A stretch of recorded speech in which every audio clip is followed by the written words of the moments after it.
So hi everyone, and thank you very much for being here.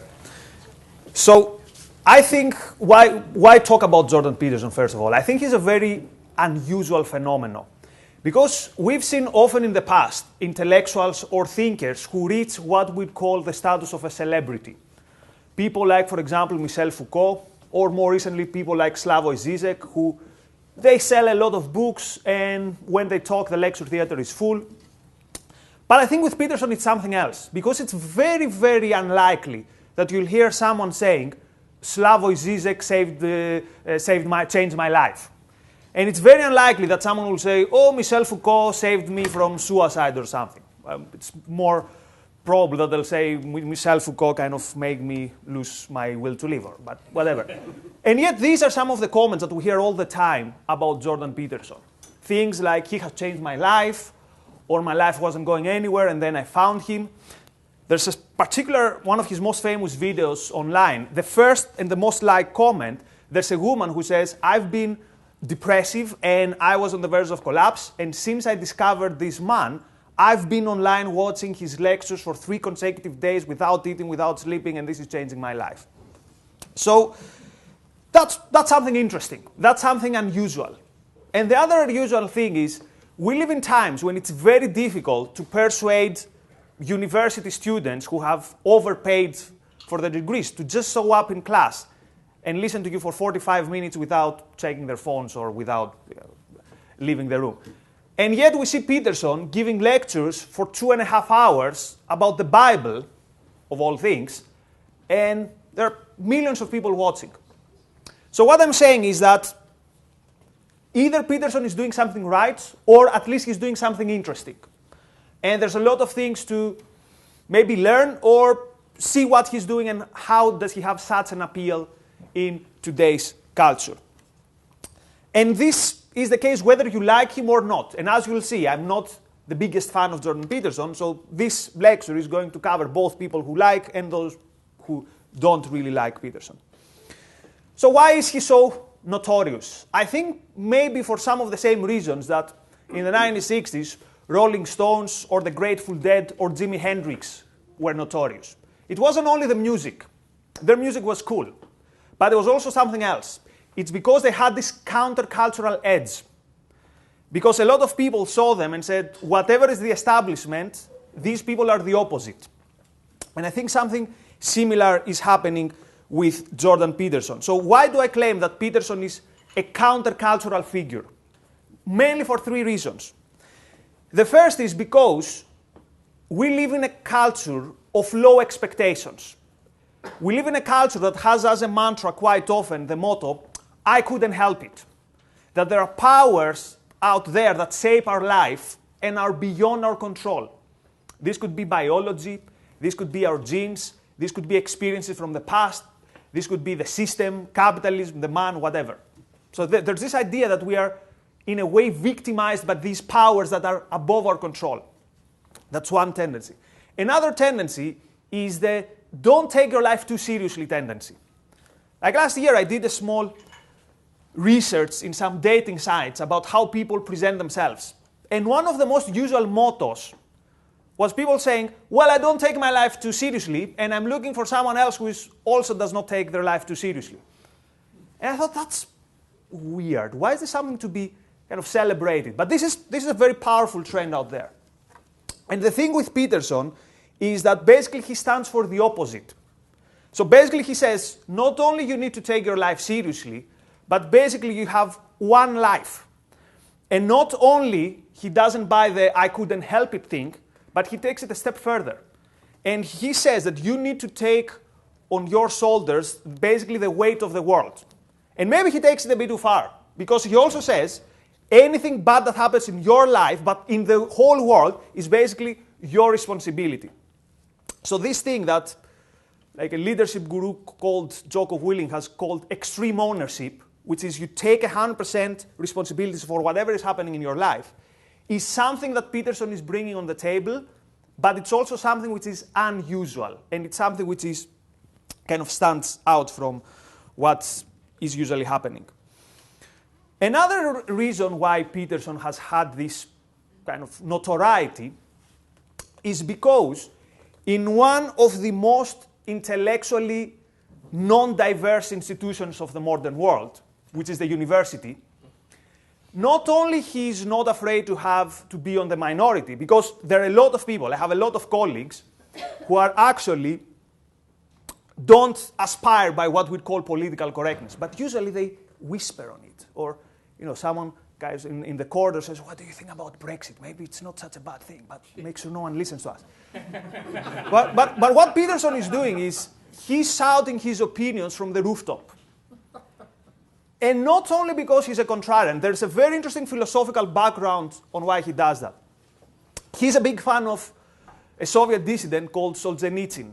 And Solzhenitsyn, at some point in the Gulag Archipelago, says something very interesting. He says, don't try to look at the highest echelons of the Kremlin about who is responsible for the terror. We are all responsible because when we're seeing bad things, we didn't talk. So Peterson says, and it's one of his famous mottos also in the 12 Rules of Life, tell the truth or at least don't lie, which basically means when you see something which is not right, make sure you say this is not right. And I think this is very important. And the reason why this is important is there are many things, there are many thorny issues out there where the consensus is either wrong, or even if it's not wrong, it needs a bit more discussion. But what we do is we say that, no, these things we shouldn't talk about them. These issues are settled. And this is a suffocating intellectual atmosphere. So he has this thing where he says, no, things are not settled. And if you don't think that things are settled, you should talk about them. Also, Peterson likes the existentialists. And there's one existentialist, Albert Camus, who has a very nice quote. Albert Camus says, whenever we name things in the wrong way, we add to the misery of the world. And Peterson has exactly this attitude. His attitude is, when you see something bad, talk about it. It might be painful in a way, which means you might get some bitter looks at the corridor at your work, but this is a very small price to pay compared to this bad thing accumulating and becoming kind of a tyrannical opinion which cannot be challenged. And the third reason why Peterson is notorious, which is probably the most controversial, is his unapologetic defense of the idea of masculinity. And this is why a lot of people say, Peterson is basically just an angry white man who is basically looking forward to go back to the good times of the patriarchy or whatever. But I think there's something more on that. Because I think when Peterson talks about masculinity, he doesn't talk about the biological fact that if you have specific genitalia, you should be proud of yourself. It's something more. Because in my understanding, what he means by masculinity is these traits that have been traditionally linked to men, but in my opinion are universal traits that are important for men and women. Things, for example, such as risk-taking, or things such as pride, or things such as discipline. So all these ideas that are not popular today and have been traditionally linked with the masculine idea, Peterson is trying to kind of bring them back and make them fashionable again. So basically, at the end of the day, the good thing, in my opinion, that Peterson is doing is he's inviting us to become better. And there is one very beautiful quote in 12 Rules of Life, which I'll quote because it's very, very nice. He says, every good example is a faithful challenge, and every hero is a judge. Michelangelo's great perfect marble, David, cries out to its observer, you could be more than you are, end of quote. So that's what I think is a very inspiring kind of motto in the thoughts of Jordan Peterson. Yet, we call him countercultural, but what usually happens in a counterculture is that the counterculture is heavily influenced by the dominant culture. It's like the teenager who revolts against the father, and then the teenager becomes more and more like the father. So there are some things that make Peterson more of an intellectual child of our time than probably Peterson would like to admit.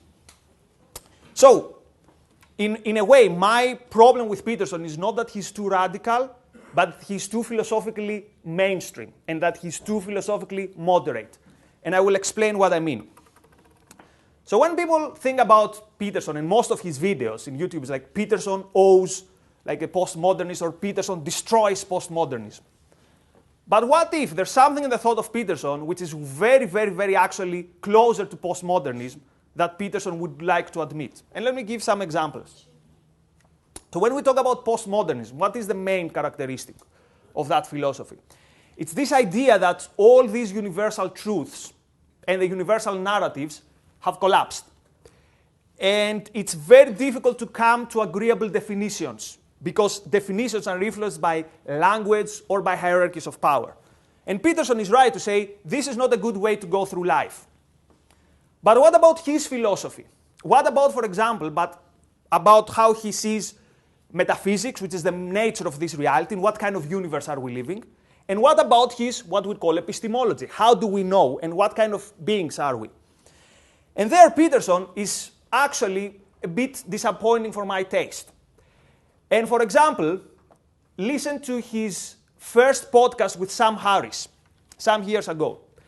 It's on YouTube, you can find everywhere. So Sam Harris tries for 2.5 hours to persuade Peterson to agree on a definition about truth. So when the podcast begins, Harris says, we're going to talk about this and this and this and this. But first, let's put a basis and let's agree what truth is. And Peterson is having none of it. For 2 hours, he cannot commit to a definition of truth that kind of establishes the primacy of the external world and of objective reality. So Peterson basically says, there is no such thing as truth because the truth is the good. So there is no such thing as truth in the definition that you say. And you could say, well, these are kind of semantics. But we see the same thing quite often with Peterson. For example, he's asked, do you believe in God? And his answer is, define belief and define God. And you could say, okay, that's a good guy because that's a guy who wants some definition, so that's a good thing. But you see that as the discussion goes on and on and on, it's almost impossible to agree on some definitions based on which then you can push the discussion forward. And this is something which is quite usual in the postmodernist universe. Try to debate a postmodernist or a post-structuralist, at some point you will have a dead end in the discussions like, and what is reality? And who is to say that we know what we know? Now, I'm not saying that obviously that Peterson is a postmodernist, and if he was here, he would have some objections. However, this lack of definitions is something which is really a big problem, in my opinion, in his work. Or think about an example from one of his most famous moments, which was his debate with Slavoj Žižek. There we see the good Peterson and the bad Peterson. So at some point, he is asked to define happiness. And he gives a brilliant definition, which quickly becomes a not so brilliant definition. So he says, happiness means you're in the right place at the right time, and you are doing what you should be doing in a way that expands your capacity to do even better things in the future. And I'm like, that's brilliant. That's exactly what happiness is. You feel good about something, but also you know that what you're doing is good on the long term. So for example, I feel good smoking, but that's not a good guide for happiness because that's not good on the long term. So Peterson gives this definition, and in the not even in the next sentence, in the same sentence he says, oh, but by the way, this is never rational and this is always an instinct. It's like, what? So you are the guy who talks about reason and who talks about the importance of order versus chaos, which is like his famous motto. And you're telling me that the most important thing in life, the most important decisions, which is how can I pursue my happiness, is an instinct? So for example, if I have like 5 grams of coke here, or I try to decide whether I go in an LSD trip, the reason to decide is a whim, rather than putting down rational thoughts and says, well, this is good or this is bad. So again, he'd probably say, well, when I say instinct, I don't mean what you think I mean. But the question is, what do you mean at the end of the day? Because that's something that does not become very clear. Now, having spotted these problems in Peterson, these problems with definitions, it's also become kind to be expected that we're not going to get a lot of definitions also in his morality. And this is also surprising, because here we have a very important thinker who says we need to go back to basic and important principles. And yet, how does he define morality? So, in the Maps of Meaning, but also later in his work, he keeps repeating one theme. And it is that if something works, then it is right. And also in his discussion with Sam Harris, he says, the true is whatever it works. So instead of saying that the good is the true, which is what you'd expect from a facts-based kind of theory of morality, which says, what I need to do is what is objectively true and good for myself. So for example, if I start doing drugs, then based on the facts, this is not a good decision for me, therefore this is not the moral decision. Peterson reverses this and he says, if something works for you, then it's good. But the question is, works based on what? I remember, for example, some years ago, in a previous life, when I was like a Marxist, I had a discussion, I had a chat with a friend of mine in Greece who was a Stalinist. Now, in Greece, that's not unusual, so he wasn't like a very weird person. And we're talking about the 5 years plans. And I said, okay, okay, between us, it wasn't such a good idea because didn't like 4 million people perish? He says, yes, but it was good because at the end of the day it worked. And I said, what do you mean it worked? Well, the kulaks were perished and the land was collectivized. Wasn't this the number one thing that the collectivization wanted to achieve? Therefore, the 5-year plan was a success. So here's the problem though. If you haven't got a rock-solid theory of morality, which says this is what is right and this is what is wrong, it's very easy to fall in this trap and say, well, if something works, then it's fine. So this also kind of explains Peterson's, the importance he gives to the idea of the myths, because he believes, and maybe there's something to it, we can discuss it later, that if there's a motto that has been repeated throughout the centuries, then this motto is probably true. And that's why he believes in these universal, kind of almost eternal archetypes. So, by now, hopefully, it becomes understandable why Peterson's motto is that life is about suffering. Because if you put all these things together, that we live in a universe that it's difficult to define, that we're not sure 100% how we know because reason is not like our most powerful tool, because who is to say what is rational? We also run by instinct. And if you add to this that it's never 100% sure what is right and what is wrong, we kind of live in this existential nightmare. Again, Peterson is very heavily influenced by the existentialists. So this is why for Peterson, life is suffering. Because we have killed God, so we are left alone. And we're left alone in a universe that does not make sense. And of course, that's a scary picture.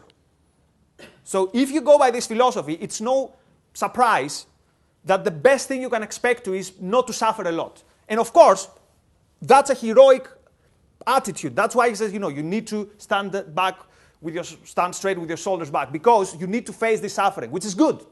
That's a good start. However, it doesn't take away the idea that in this universe, it's almost impossible to find meaning, which is why it is a universe of suffering. And the last point I want to make is about his politics. Because again, I think it's very difficult to pass a judgment on where Peterson stands with politics. Again, he's famous for destroying, neo-Marxist or destroying the left. However, I think some of his weakest points actually come when and when we could say he's a bit out of his depth is when he's discussing politics. And this becomes clear in two parts, in two occasions. One is this introduction he wrote to Solzhenitsyn's latest version of the Gulag Archipelago. So because he talks a lot about Solzhenitsyn, in the latest version, in the latest updated version of the Gulag Archipelago, they asked Peterson to write the introduction. And there he tries to come to a critique of the left. And he says something interesting. He says, the left, it's not that in Soviet Union we had good ideas that went wrong. He says the ideas of the left were wrong to begin with. That's why we had the tragedy of Soviet Union. And you can say, okay, yeah, I can discuss this, but that's a good idea. Then, literally 3 paragraphs later, he says, well, the problem is that sometimes the left takes it too far and the right takes it too far. It's like, wait a minute. If the ideas are wrong, the problem is not that they're taking it too far. If the ideas are wrong, we need to dismiss these ideas altogether. Otherwise, we're a bit in this Blairite centrist universe. Well, we need a bit of the left, we need a bit of the right, and we'll find it, we'll agree somewhere in the middle. But again, that's pragmatism. And I don't mean pragmatism in a good way. That's basically, well, whatever. Again, that's as good as it gets. And you can see also these contradictions in some of his commentary on other stuff. For example, he was asked to comment on gambling. And he was asked, do you think that the government should regulate gambling? And he said, well, I haven't got enough information to answer this question. Like, wait a minute. You're the guy who stands for free speech, which is again a heroic endeavor, because you claim that we should be free to express ourselves in whatever way we want. Then how can you be in favor of free speech, but when it comes to gambling, we shouldn't be free to do whatever we want? And this is a problem which is not only the case with Peterson, but with many people, which is this lack of integration. Which means I have some principles which apply in one occasion, but don't apply in other occasions. Let me give an example, not from Peterson, like general. You have people saying, my body, my choice. And I'm like, yeah, more power to you, that's great. But then when it comes to the issue of smoking weed, they say, oh, no, now it's not anymore your body, your choice. You shouldn't be doing that. But then you have some classical liberals who say, okay for weed when it comes to your body, your choice, but when it comes to cocaine, no, we can't go there. So you have people applying one principle in one situation, but not integrating this principle to other situations. And I think that's a trap that also Peterson falls in. So, what is our overall evaluation of Peterson? I think Peterson is a phenomenon that I could call philosophical populism. And I'm not using this in a bad way. Like, what is populism doing? As a good definition says, populists ask the right questions, but give the wrong answers. So that's a bit like we see in modern politics. We see people rising up against what are perceived as the elites. And you could say, yeah, there's something nice there. There is this idea that history is not over.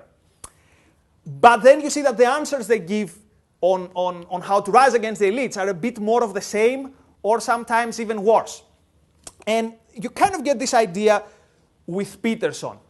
Now, someone could say, it doesn't matter what Peterson really stands for. What matters is that he's a symbol for this fight for free speech, and he's a symbol in terms of how to be a brave person and not cave on bullies and all that stuff. And I would say, okay, I understand that. In a way, he reminds us of these modern superheroes that we see in the films in the last 20 years. People like Batman, for example, in the Nolan universe, where you have the superhero who has doubts about himself. The superhero who, behind the mask, is this person with constant kind of internal struggles and weaknesses, but at the end of the day, it doesn't matter, because when they wear the mask, they're power for good. And I would say, yeah, okay, I get that, but if Peterson is indeed this hero, we need to judge him very strictly, and we need to put him under scrutiny. And we need to be really, really kind of rigid in what we expect from someone who has this kind of this aura of being an intellectual rebel. So at the end of the day, what are we to make of him? For some reason, when I was preparing this talk, one image kept coming back to my mind. Like in Greece or in other Balkan countries, when we were occupied by the Ottomans, there were usually some figures, some folk heroes, that before the big revolution, they did some brave things. Sometimes they were petty robbers, so these were people who were not born to become revolutionaries. It's just that somehow, maybe they slept with the wife of the Pasha, and then the Ottomans got pissed off and they started running after them. And that's how by default they became revolutionaries. And they became these folk figures that people loved. And they never managed to bring over the revolution. And usually they had a tragic death because, they were very cocky, they were very brave, but this led to their demise. So they kind of paved the way, although they were not like big revolutionists themselves. And that's kind of how I think about Peterson. He's not the guy who said, I'm going to change the course of Western civilization or I'm going to save Western civilization. He kind of found himself in this situation with that story with the pronouns in Canada. And I think and in that way, he's like a power for good. So we definitely need to be inspired by his courage. And we definitely need to be inspired by the fact that there's so many people out there who are hungry for ideas.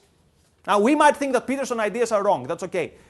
But there are millions of people out there who want to be inspired by something more than what like the popular culture is giving us.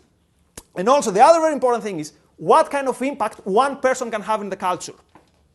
So out of nothing comes this figure, out of this weird story with the pronouns, and then within 1 year, he has this huge audience, and he's creating this kind of huge backlash.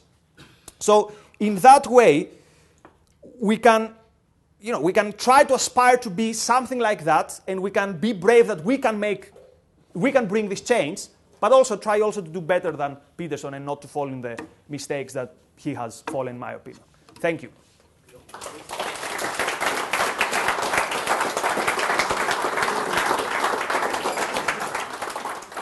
I disagree with that. What I see is he says, take responsibility for yourself, and by definition then people around you, their lives will be improved, and it will be like a snowball effect. I don't think he's saying take the whole weight of the world on your shoulders. We'll take several points of question at a time. Okay. I'll get back to you. Yeah. Okay. Back there. What does the response of the, if you like, the intellectual establishment to Peterson say about that? When I first heard about it, he was on a radio interview, so I think it was 5 Live, and I couldn't believe how abrasive the interviewers were, how aggressive and how annoyed they were by that. I'm just in a Tesco car park, and this guy just seems to be talking everyday sense in a kind of coherent way. Because I don't think it's because he doesn't have a coherent view of morality, or he maybe got something about Solzhenitsyn wrong. It's because he's touched a nerve, and people have close ranks against him. Whenever I don't know if he's been platformed or barred from universities or whatever by student unions or anywhere else, but we're talking about him not just because of him, but because of the reaction to him. And I'm thinking about, if you like, the other side. Yeah, thank you. I just wanted to talk a little bit about, or to go back to this stuff around masculinity. And it's been something that's been exercising my mind, and I'm not really kind of into Jordan Peterson in any particular way, but it's been exercising the whole idea of chivalry and things like that, which to me seems to be what at least a chunk of what he's talking about. And I think it gets kind of that kind of thing, which is quite important in terms of what Peterson seems to be saying, is getting mishmashed in the anti-political correctness stuff and the things like that. But the core of it really is this thing about personal responsibility. And I just want to know whether that's as true as it sounds, as someone who has at best skimmed the surface of what Peterson has said. I don't know what the 12 rules of life are. Good one. Just take those 4? Yes. Okay, no. So I think the question about responsibility is huge, because in a way it shows what is, in a way, the intellectual baggage that Peterson is carrying with him. So he says something interesting. He says, doing something which is good for you is good for you if it's good also for your family. And then it's good for your family if it's also good for people around you. So there is something in the Christian ethics there. But this could also be a bit dangerous. Because what if I want to do something which is good for me, but is not good for my family? For example, I want to have a career, let's say, in Hong Kong. Or what if I want to do something which is good for me, but not for my country? And an example would be, take for example the American South. There's a whole country who really, really believes in an evil institution. And then you have some people who say, no, you are wrong and I am right. I stand alone against all of you, and I'm telling you that you are wrong, and I'm telling you that you don't have a say in my life. So again, I think if we'd sit down with Peterson and discuss for hours and hours and hours, we would agree that there are some things that are objectively good for me, and because they're good for me, that also for other people around me. But I think there is this element of self-sacrifice in his ethics. And in my opinion, this element of self-sacrifice is not always good. So to use a silly example, if Greece engages in an aggressive war, I'm not going to fight. Not only I'm not giving my life, I'm going to actively stand against and say, you're all wrong. Or maybe I'm wrong, but in my judgment, you're all wrong and I'm right. So sometimes being, let's say, not a traitor, because this has a negative value, but sometimes standing for yourself and against everyone else could be correct. And this is how history is going forward. So that's why I said it's a bit blurry what the morality of Peterson is. Is he an individualist in a good way, in terms of your life is yours, and your life is not a means to a higher end? Or is it that because he talks all the time about this idea of suffering, and there's this Christian ethic, he actually claims that Jesus is, in a way, the most the most important, the most heroic person who has ever lived. But if you agree with this, then you say, well, I should sacrifice for people who they haven't earned it.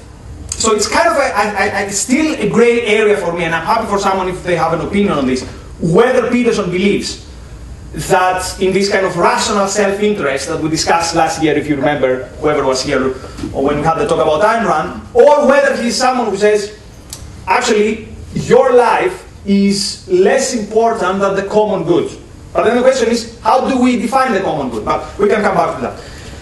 Okay, second question was about a response to Peterson. I think the most interesting thing to the Peterson event was the response to him.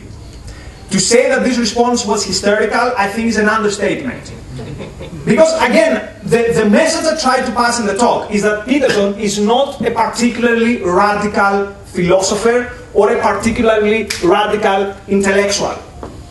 Like, he's not even Nietzsche in terms of how radical his ideas is. And specifically when it comes to politics, I think you could easily imagine him being kind of a liberal social democrat. I mean, again, see his ideas about gambling, for example. And yet, not only has touched the nerve, I mean, think about the Cathy Newman interview. Here you have an established journalist who thinks it's more important, in my opinion, to make a fool of herself rather than appear that she's slightly sympathetic to this horrible man. So professional status, professional kind of rules of engagement, let's say, they all go out of the window because this guy is so bad that he has to be crushed. And that's something very surprising for me. Like, what is it that made someone, an established journalist, throw all kind of etiquette from the window to, in a way, virtue signal? And again, I can't find it. Maybe it's the issue of that we haven't been used to someone being nuanced. Usually we see, and we also saw this with Trump. That's not an endorsement of Trump, I'm just saying. See what happens with people who refuse to apologize. Very quickly they become basically, what's the term? Liars. I would say indestructible. They can be very bad people. Like, not apologizing is not a virtue in itself. But the interesting thing is, see how other people then treat them. So there has been no Cathy Newman interview number 2. Because now you know that even if you throw something against this man, it's not going to stick. So that's an interesting takeaway. The other interesting thing is how Cambridge University reacted to him being a visiting professor. Now, as you probably understood from the talk, philosophically, I don't agree with Peterson. If you want to see the things I agree, see last year's talk. Yet I was planning with a friend, like, okay, we're gonna jump to the train and go to Cambridge and see Peterson. That's such a big opportunity. Even if we disagree, we might, for a change, ask him a good question, rather than the questions that he's been asked on TV. And yet you have all these academics, and all these students who say, I don't want him here. You have again academics, and I would say like myself, who struggle to have my students in class. And here you have a guy who is attracting audiences of millions, and then you're not even interested in seeing what this guy has to say, or even if you disagree with everything. Like, how does this guy communicate with his audience? How does he manage to capture his audience so much? So I'm equally surprised to the reaction against Peterson as you are. And I consider it part of what makes this whole discussion fascinating. Right, so what are the 12 rules of the 12 rules of life? That's the other interesting thing with Peterson, because if you try to see what is the thing that kind of connects these rules, you could come up with some themes, like individual responsibility, again, telling the truth. But again, it's not something which is very, very groundbreaking. I think part of the success is that he used some good examples. If you remember the book, this idea of the dragon that comes out of the carpet if you throw everything under the carpet, and the dragon becomes bigger. And so he's charismatic in the way he communicates his ideas, but I don't think these ideas are particularly radical. Masculinity and chivalry. Again, I think so people say, is there an attack on masculinity? My answer is no, it's something even worse. There's an attack to these universal values that are considered, quote, masculine values, but are also important for men and women. Let me give you an example. Take some women, such as, whether you hate her or not, Margaret Thatcher, or a leftist equivalent in Israel, Golda Meir, or someone like Ayn Rand or whatever. So women who, what we know about them is that they're courageous. I mean, imagine you're Golda Meir. It's 1973, and in the morning you're woken up by your major who says, within hours we're going to have an attack which is possibly going to eliminate our country. This was the exact words. And then, as the first female prime minister of Israel, you go in a closed meeting, and your chief of staff and the people around you are, what's the name of the guy with the... Moshe Dayan. So you have to impose your opinion on military issues to Moshe Dayan. And she did that. Do we celebrate today Golda Meir as a feminist icon? No. And actually, ask some people, why don't we celebrate Golda Meir or Margaret Thatcher? Not as a politician, but as a woman. You see, they were not. I've even heard the phrase, "They were not really women," and that's a quote. That's a quote. I'm not making this up. That's a quote. So what does this mean? Hillary Clinton said that last week. You know? Oh yes. Somebody said, "Why isn't Margaret Thatcher?" She wasn't gutsy enough. Really? Yeah, that's right. I mean, I couldn't believe it. That's unbelievable. So what do we have here then? We don't have an attack on men. I mean, I wish it was so simple. Oh, it's this feminist cabal, and it's kind of there's this conspiracy against men. No, even worse, I think. It's culturally we don't like these values anymore. We don't like these virtues, and that's why I think someone who stands up and says, no, these virtues are actually good, has such an appeal. And there's all this discussion about, lost boys, about all these men who don't know what to do with their life. They've been told constantly they're kind of this punch bag. And then suddenly someone comes and says, you know what, maybe you're not so trash. Or even if you feel like trash, there are ways that you can fix yourself, so to speak.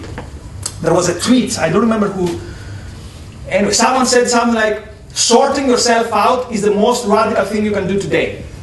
And again, it's very easy to fall into this new age, how do you want to be the changes in the world? However, there's a lot of wisdom and there are a lot of truth in this argument, that you can sort yourself out and you're not a victim of powers that are beyond your control, so to speak. Was there any other question in the first round? I don't think so. That was all four. Oh, all four, okay. What do you think are the key lessons that the left should learn from Peterson?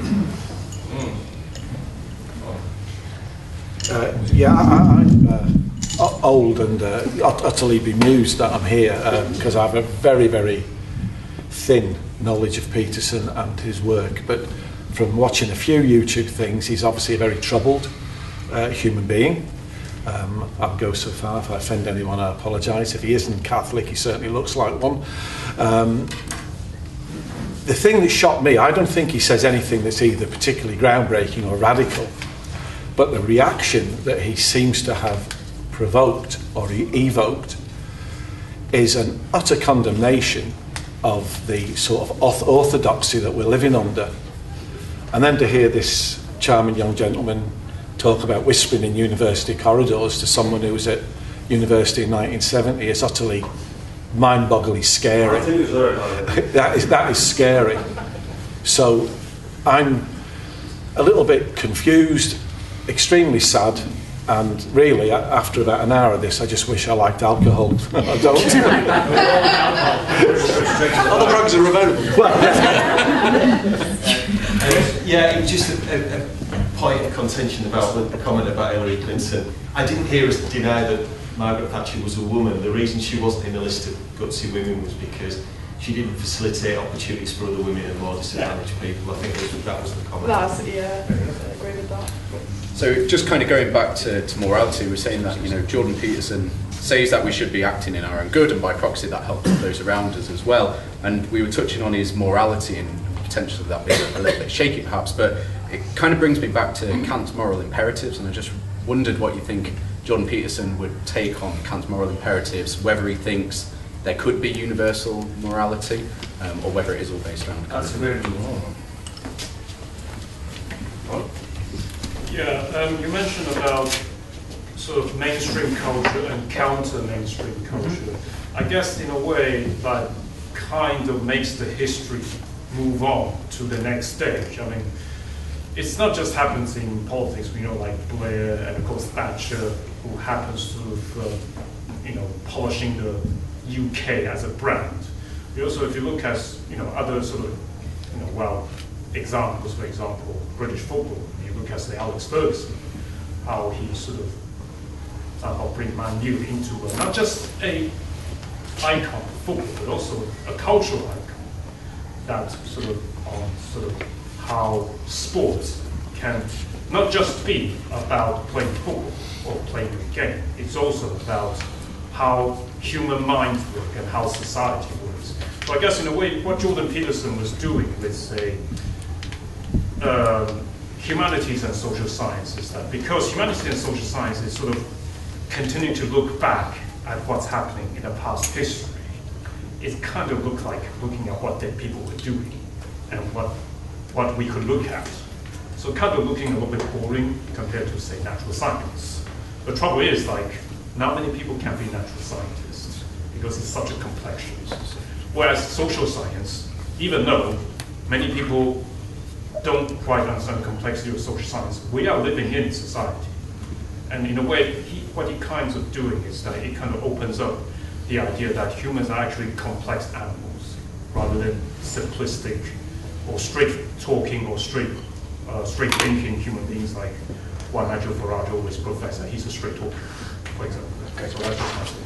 Right, I'll let you take those five then. Okay, lessons for the left.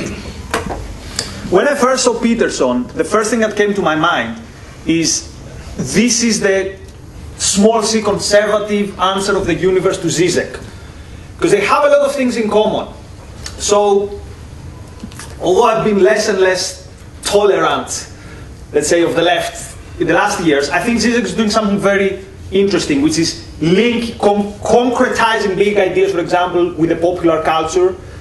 But Peterson takes a step further, which is like, okay, there are all these structures or hierarchies of oppression or whatever, but what are you doing in your life? This has almost become a dirty word for the left. This idea that you can be the change, or at least the starting point of a chain reaction, is seen as, well, just see, for example, the reaction against Kanye West in the United States. Instead of celebrating, here's a guy who started from, like, say, a humble background. He's basically considered a race traitor because he doesn't have the same ideas. And it's like, well, you made it, but what about your brothers? Well, I give a good personal example, and I'm trying to help other people, so why do you fight me? But it's against the idea that, okay, maybe I'm stretching it a bit, but I think the left has, for the left, individualism is the number one bad thing in the world. And the funny thing is that they see it everywhere. They think, for example, that me taking selfies all day is I'm too individualistic. Because they confuse individualism with narcissism. Yeah. Individualism basically means I am a sovereign person who can I can understand the world, so I stand and I look at the world, and I say, I can at least give it a try.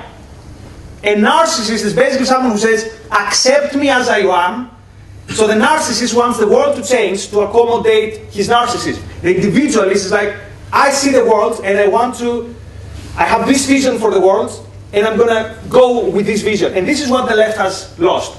I mean, if you read early Bolsheviks like Maxim Gorky, and you read some parts of Maxim Gorky to the left, and you don't tell them where this comes from, they'll say, well, this is either Nietzsche or Ayn Rand or Jordan Peterson.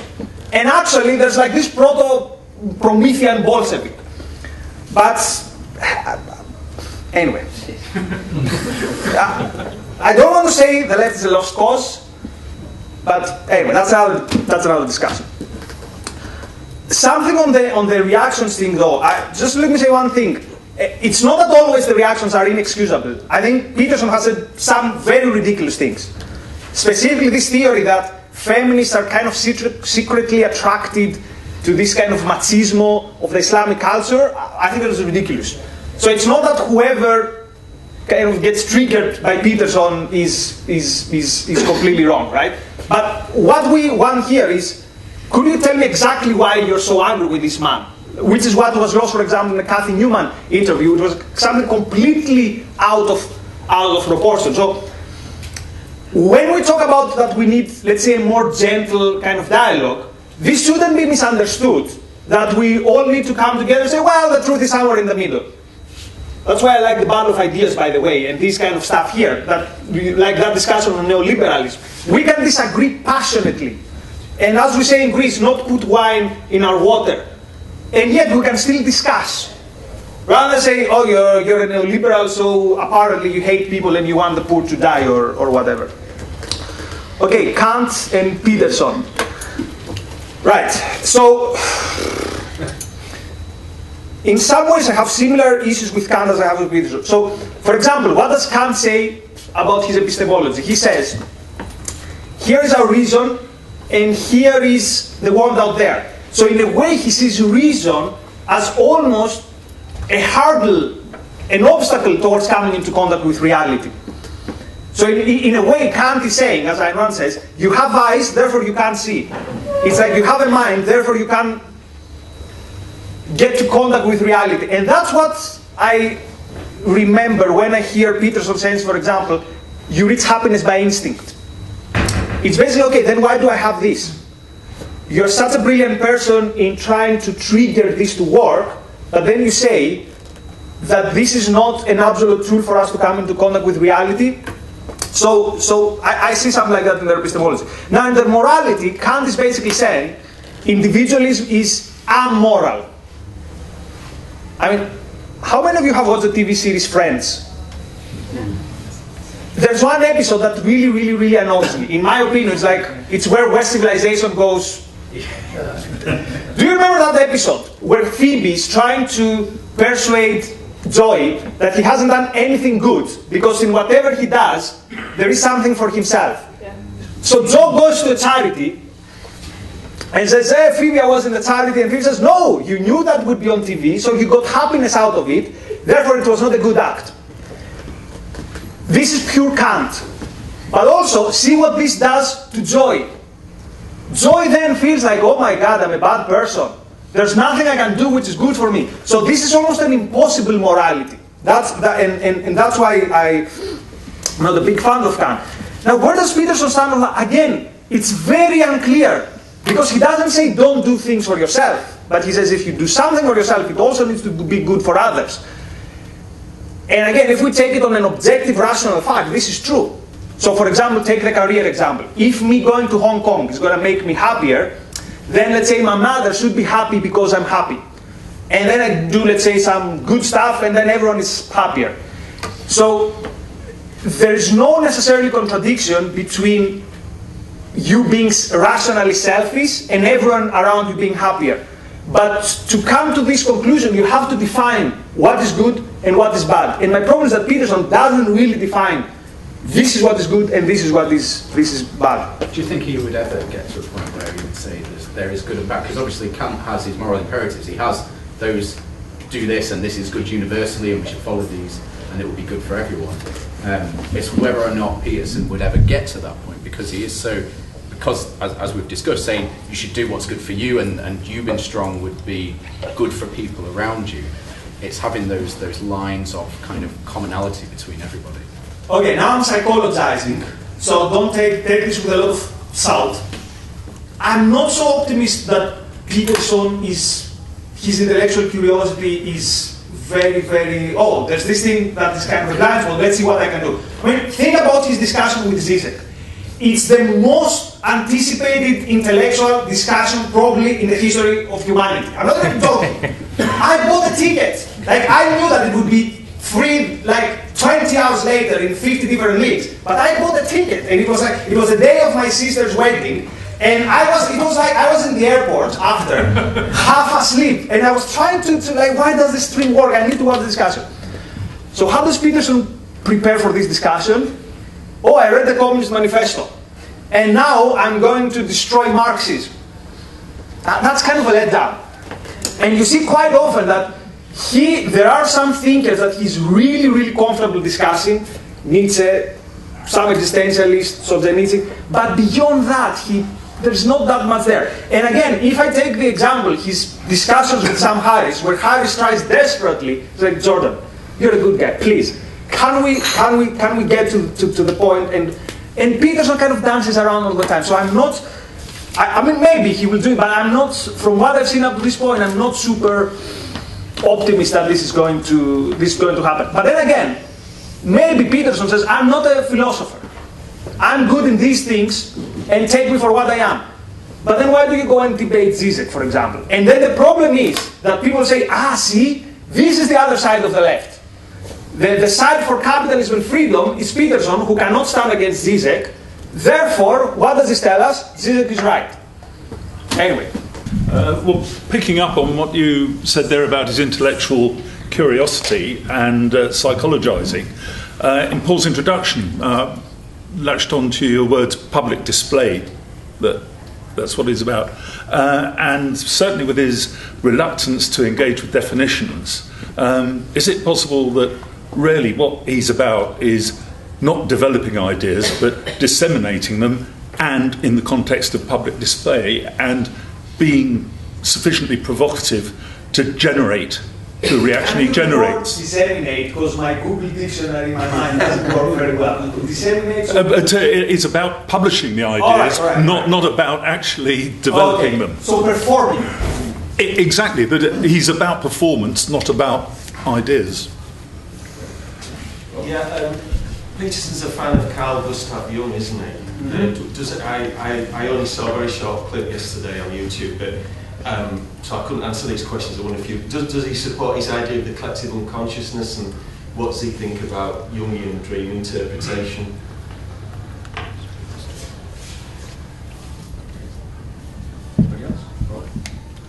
Hi. Do you think that the language Peterson uses in his lectures has aided his success? So we've watched a lot of his lectures and read his books, and the language he uses to describe his ideas aren't very academic. I think if you were to read philosophical works, they are quite academic. So is he successful because he can speak to a lot of people using simple language, quite similar to what Trump does in his rallies as well? That's interesting. Final one before we come back.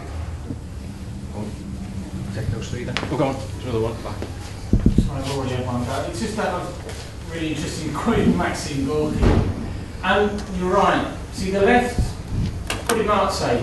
Philosophers have only interpreted the world. The point is to change it.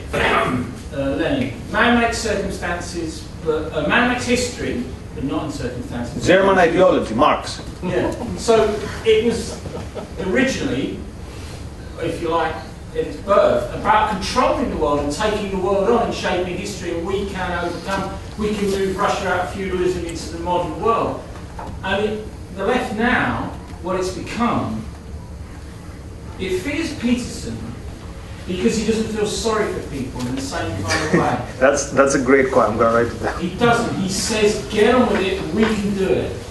Yeah, we are strong. And actually, the left, in my lifetime, have become incredibly paternalistic. And the last Labour Party meeting I was at when I walked out of after I joined the Labour Party when I was 16, a guy stood up and said, the thing is, I really pity the people that voted to leave the EU. And I just thought, I've never heard that word. Was it Engels said that the act of the emancipation of the working class is an act of the working class itself. It was about taking the world about the scruff of the neck. And it's ridiculous that the left fear someone like Peterson. They shouldn't. We shouldn't fear him. Well, and it's a symptom of they're frightened, I think, of losing control, or they just basically want to rescue us. And he says, rescue yourself. I thought Marx's quote about history was from the 18th Brumaire, but we can argue about that in the bar. Right, so, first question was about performance rather than ideas. Let me say one thing. If he's more about performance, I don't think I've seen a better performer. So he's very, very, very good. And the reason he's good is because I think he totally believes what he says. I remember when I was young, there was like a TV evangelist of the far right in Greece. And once he was talking about the glory of the Byzantine Empire or something, and he started crying. And I was like, that's very, very weird. And I would say this story for like 20 years, that I've seen a guy talking about his ideas and crying. Now, obviously, I disagree with everything this guy would have said, but I say, that's very interesting. I've never seen someone doing that. And then I see Peterson doing it, and I think there's something there. So the fact that you cry about your ideas doesn't mean that your ideas are good. That's why I use the other example. Having said that, because usually when he cries, it's about the good Peterson, which is basically trying to make people understand that they can do better in life and all that stuff. I think that's very genuine, and that's the reason of his success. I think if Peterson was talking only about Jungian psychology or about the myth, I don't think he would have this success. But for example, he talks about the Bible, and for the first 2.5 hours, he doesn't even get to the topic because he says other interesting things that captivate the audience. So, yes, if you ask me, name one idea that you've heard from Peterson and you never heard it before, I would have to really scratch my head. Maybe I would go to maps of meaning and these symbols. So, for example, when the hero is out of town, then you have chaos, and then when the hero returns from the mountains, which is like, again, a myth that is repeated again and again throughout various cultures. So, yeah, I could say I've learned something from there. But then again, I'm not an expert. So I saw it first time on Peterson, so I say, okay, but maybe someone who is an expert on that, they would say, no, we already knew these things. So there's a very good chance that he hasn't brought something new, but the mere fact that he has made popular some interesting themes, he has already done more than 99.99999 of other public intellectual, academics, or whatever. And I'm not a snob here. I mean, that would include myself. I wish I had like 5% of his audience or his appeal. Now, Jungian collective unconsciousness. The simple answer is I don't know. Because that's one area that I'm not an expert. That would fly against the individualistic idea, or maybe he sees people as fighting against that. So the zeitgeist or whatever you could call it. So the zeitgeist, and there was also in Paul's blurb, this idea about there's something deterministic in this idea of evolutionary psychology. But this is like me bringing an argument that is out there. I can't comment on it because I'm not an expert. But this is an issue that, I will use again Sam Harris. Sam Harris is also kind of around these areas. So Sam Harris says basically, there is no such thing as free will. And sometimes you see this in a lot of people in the so-called intellectual dark web. And my question is this. If there is no such thing as a free will, what are you doing out there? You write books, you do lectures. So I see contradiction there. And what did we say in the beginning? That we live in these times, that there's all this power supposedly outside of our control. In some way, the intellectual dark web, these people like the evolutionary psychology wing, let's say, of the intellectual dark web, kind of adds up to that. Basically, let's say, you know, to understand your life, you need to go back to your subconscious, or some people say you need to go back to history. There was a brilliant lecture by Frank Furedi on existentialism. If you put on YouTube Frank Furedi existentialism, he gives a very good kind of counter-argument to determinism. But to answer further on this, it would require special knowledge that I don't have, so I don't want to appear that I know something that I actually don't. Now, on the issue of language, I think that's very important. And I think this is what is missing from other intellectual celebrities. For example, again, we could say, do you know Judith Butler? It's one of probably the most prominent postmodern feminists. So she's everywhere in a university curriculum. And people would say, she has shaped the modern culture in academia. I've tried to read Butler more than once. That's not an exaggeration, it's impossible. It's not difficult, it's impossible. I've tried to read, what's the name of Guattari and the other guy, The Thousand Plateau. Anyway, I've tried to read some of the most prominent works of what Peterson would call like postmodern non-Marxist, which is a simplistic argument that doesn't apply, but anyway. It's completely impossible to penetrate. And whenever something is impossible to penetrate, I always have the suspicion, is this person hiding something? Is this person... Because if you're so passionate about your ideas, you want everyone to understand them. There's... Go on Google and put Judith Butler worst sentence in history. And this doesn't come from like the far right. The Guardian at some point around 2005, they had like an article with the worst kind of sentences in written history. And there's like 8-line sentence by Butlers. So the fact that Peterson tries to communicate with what we call common people means again that he believes these things and he's passionate about these ideas. And that's why last year I mentioned about Ayn Rand that philosophy is philosophy only if it can apply to your life and it can actually change your life and you can understand it. If philosophy is about, well, it's this world out there and then my life is here, this basically means that you don't live your life based on ideas. And this is a big contradiction. When people say, well, philosophy is only about the big things. No, philosophy is about how you live your life and how you see yourself and how you see others. So I think this language is a strong point of Peterson. Now, you could say, yeah, but people like Trump use simple language to connect with people. Yes, doesn't mean that whoever uses this language is saying good things, but it's better. But I would also say Trump is also cryptic with his language. He uses simple words, but it's never very clear what his ideas are. So, for example, where does he stand on free trade? Although I think it's simple that he's against, or where does he stand for individual freedom? He's running with the party of Abraham Lincoln, and supposedly he's running with a free, pro-freedom, pro-market party. And he's doing things that have nothing to do with the principles of this party. So, but anyway, okay, make history left fears Peterson because, yeah, on your points. After every election in the UK, I have a kind of creepy habit. I go online and I print screen comments of my leftist friends. Not because I'm like this wannabe KGB Lavreti Perry, I want to have a kind of a file of everyone, what they say. But it's something which is so unbelievable that if I don't print screen it, after some days I'll think I dreamt about it. And I'm not even talking about Brexit. When Brexit happened, I was in the States, so I didn't do that. I did this after the 2015 elections, I did this after Trump, and I did this after the last elections. The vile and the hatred, it's literally, people are stupid. Someone says, I don't care what happens to this country, I wish them the worst.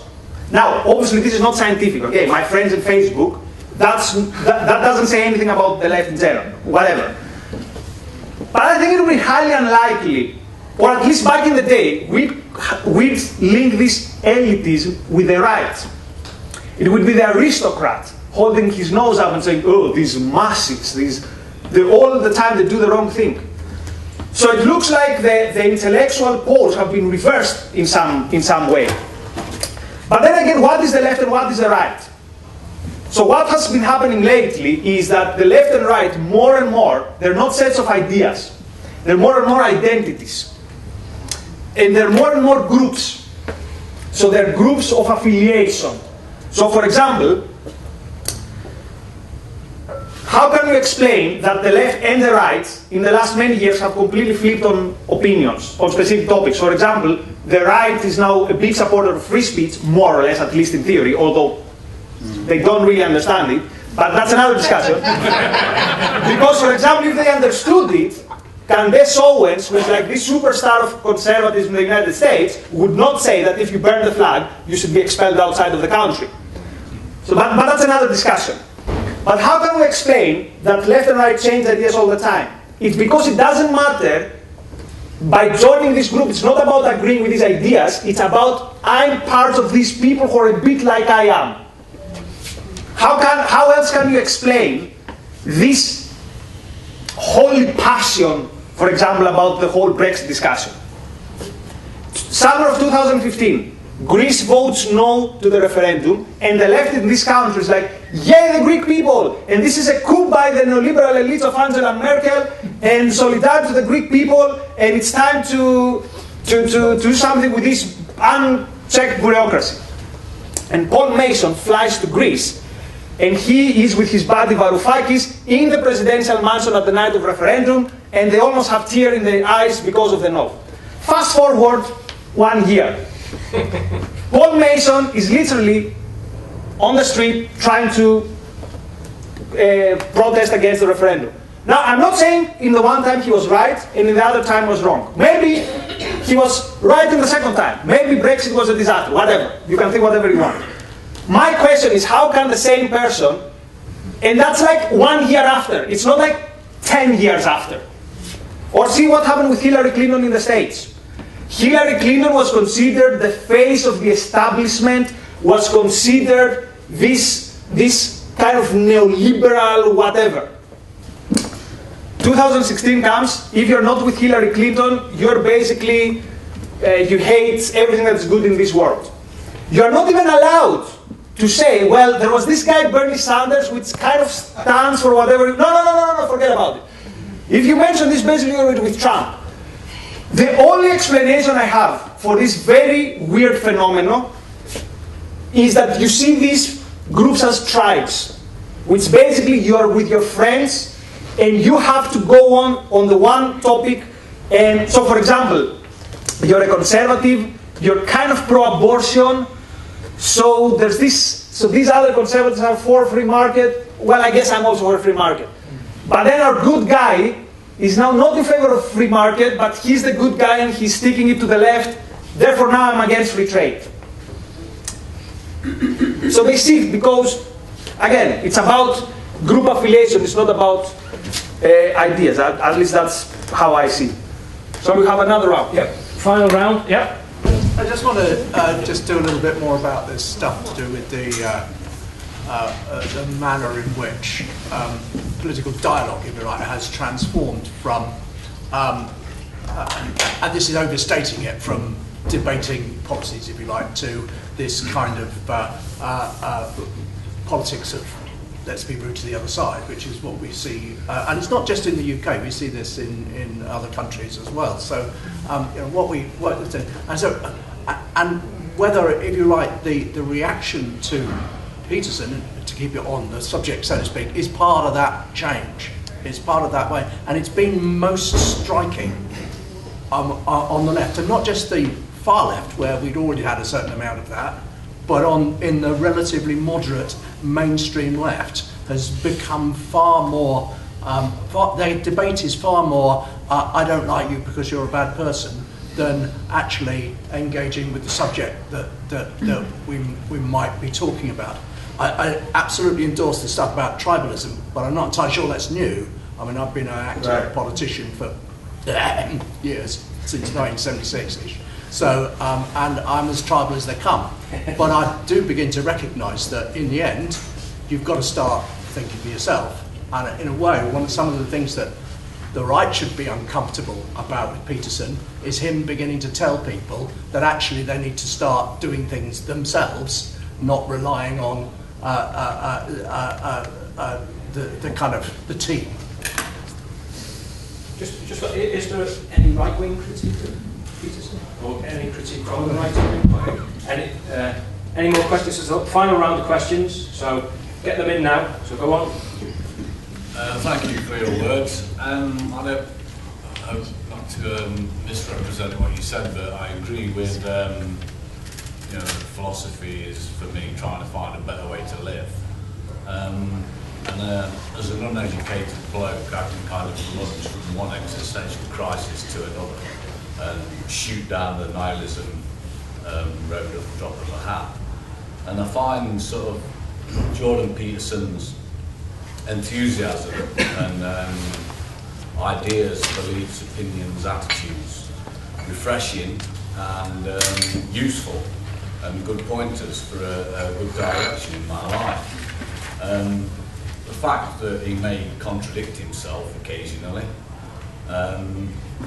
is neither here nor there for me. You know, life is ambiguous, contradictory, and I'm sure if I pay attention to just about everything that all the literature I've read and all the speeches I've listened to, and even in just general conversation, and I can even do it myself in the same sentence and contradict myself, it's not a problem. You know, I take what I want and leave the rest, and I find that useful. So thank you. Cheers for that. Rob? Yeah, sorry, you were saying that you forgot what's the answer. I was just going back to my previous one about mainstream culture. Okay, I haven't answered your question. Sorry, yeah. I wouldn't have. Yeah, sorry. Mainstream culture and counter-mainstream culture. So just getting into this question, so do you think Jordan Peterson, in a way, is a kind of like a rock star of social science? Because, like I said before, social science tends to be the kind of academic field that doesn't make people feel excited because we tend to study about what will be dead for a long, long time. And we're studying about the ideas. Do you think he's kind of a rock star in that sense?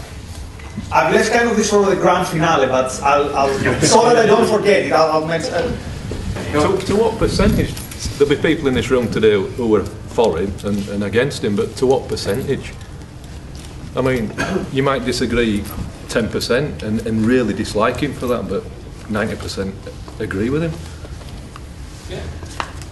So, you know, where's it going to lead to actually? Because it's going to be just one big mishmash of agreements and disagreements with what he says. It's not going to be, there's going to be no actual closure. Well, that's true, but that applies to anyone, but it's more about why is he the phenomenon he is? Why are we talking about it at all? You know, it's unusual to have a lead, you know, you might have a lead salon on Marx, we've had them on Nietzsche, we've had them on these big thinkers. You know, why have one on Jordan Peterson? It's packed, we've got 60 people here. Yeah. You know, so it's about, you know, it's about the man himself. It would be interesting to find out if, even the people who disagree with him, it'd be interesting to find out if they filled a questionnaire on opinions, they might actually agree with him more than they think, if you know what I mean.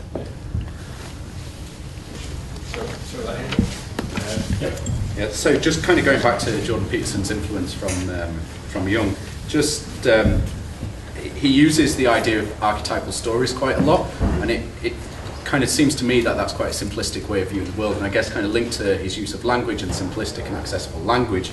Do you think part of the draw of Peterson is that he's saying there's these common themes through life and we can learn from these stories? Okay, right. All right, thank you. So the first thing on your point, that you gave the Alex Ferguson example, and this made me think that, you know, we said some bad things about people, but being countercultural is very, very, very difficult. Try to imagine today a manager like Ferguson would say, for example, the players, if I see someone with a smartphone, how is it when he was shouting in their face? Like that's very difficult. So going against the culture is not something easy. So, you know, it's easy for me to theorize here, oh, you know, Peterson, this is bad. But what he does is very, very brave and difficult. My only disagreement with what you say is, I don't think that it's like social science look the past. I think there's something even worse. That social science more and more becomes social engineering It's like I have these preconceived ideas, maybe from the past, but this is how I want to change all of you. So philosophy, in a way, interprets the past, but also gives you a pathway to the future. So that's not the problem. The problem is that when this becomes social engineering, which is basically, I have this grand plan, and you follow me. On the issue of archetypes, the thing I like about archetypes is it's kind of a wink, a hint of Peterson by saying there might be objective universal morality. So that's why it's the part of his work that I enjoy the most. And the only way I can see that this has like an impact on my psyche, let's say, is because it gives you this idea that, yeah, there is such thing as universal morality, and that's why I like stories, from ancient Greece, of heroes and all like that. I mean, at the very, very end of the day, doesn't matter what exactly happened with Leonidas in Thermopylae. Doesn't matter whether, because there's a lot of discussion, there were not 300 Spartans because they had their 700 from Thebes, so actually there were 2,000 Spartans. Like, that's not the point. The point is that you have people standing for their principles against the odds and making a stand. So that's why I find maybe archetypes is not the best way, definitely it's not the best way to build a philosophy or something. But as this kind of food for the soul, it's beautiful. What you said is very important. If I see Peterson, I wouldn't start telling him, oh, you know what, I disagree with this and this. The first thing I'd say to him is thank you. And I would say thank you because I've taken 1, 2, 3 things that you've inspired me, you've helped me change my life, you've helped me enter a path towards becoming a good person. So there is a period in my life where I saw changes, and it kind of coincided with reading 12 Rules. I don't think this was what actually did it, but it was an influence. So, which is also kind of related to what you said. If someone is not an evil person, so I wouldn't say, oh, I got some good ideas from Himmler, therefore if I saw Himmler, I'd say, thank you. But within the universe of, let's say, morality, within the universe of, let's say, good people, I think that we should focus in terms of a human interaction and a human appreciation to the positives. Having said that, when we have, let's say, a gathering where we discuss philosophy, we should be ruthless in pointing their mistakes. Ruthless in a philosophical way. Not ruthless in being a bad person. Again, if I had the chance to have a dinner with Peterson, there's a good chance I would bring these things up in the last 20 minutes. Yeah, the first part would be, I want to learn from you. You're doing things, and I also want to say thank you. So, point taken with that. Last point, being rude to the other side. The most interesting thing is, if someone would see the toxic climate atmosphere of today, they would assume that the stakes are super, super high. They would say, for example, we're probably in the middle of a civil war, where it's either us or them, and because we are about to exterminate each other, that's what they say. The interesting thing is that the stakes are not high. I mean, think about Trump versus Hillary Clinton. I mean, policy-wise, we all thought that this election would be the end of the world. They were not. It's not even like as big as, I don't know, the 79 elections in this country. Or take Greece. We're a country that has experienced civil war, exiles, tortures of leftists. Then, after the fall of the dictatorship, the left kind of having like a cultural hegemony quote or whatever, street violence, riots, terrorism. So we throw stones to each other, but we have agreed that at night when we go to the cafeteria, we're friends. And again, this is not like a blank moral check. I'm not saying try to find like every, terrorist or fascist or whatever and become friends. But there are good people that we can disagree on with politics. I disagree with my previous version of myself on politics. That doesn't mean that back then I was a horrible person. So I think that's the most important. But the fact that there is toxicity, there is.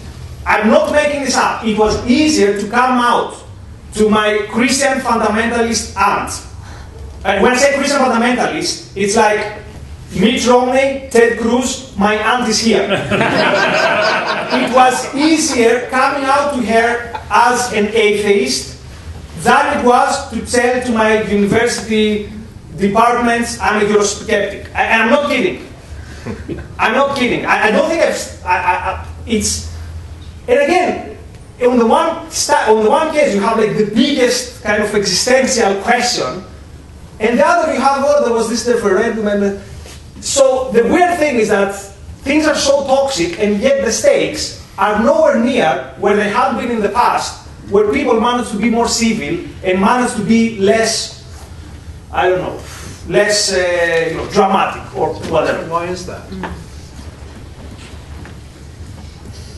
Why is that? I have a theory. I'm just going to throw it there.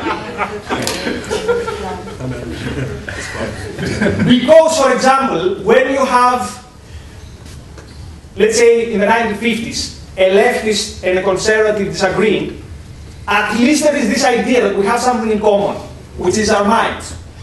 Whereas now, if, for example, I discuss with you, but I'm a white heterosexual male, but you're part of a completely different demographic, and the overall idea is that based on your demographics, or on your genitalia, or on your blood, or on where you grew up, that there are two different truths, then it's impossible to communicate. So then I write you off. Or, if, for example, I say that, look, the fact that you support Brexit obviously means that you hate immigrants and you're a horrible person. And by the way, it's normal to think this because most of these people, sometimes from both sides, have never actually met and talked to someone from the other side. Like, I have some friend, have you seen these boxing dummies, these kind of things, that they look very scary. And whenever I gather with my colleagues to watch football or whatever, they call him the Brexiteer Bob. And I said, why is that? They say, he looks so scary and he looks so bad. I was like, have you ever actually met, sincere question, have you actually met a Brexiteer? Like a real person, like not the caricature. So it has also to do with that. Anyway, that's the why is, I think, a salon of its own. We can do that in the future. Your next book. Yeah. Anything else? That was it. That was it. Okay. So, thank you very much. Fantastic.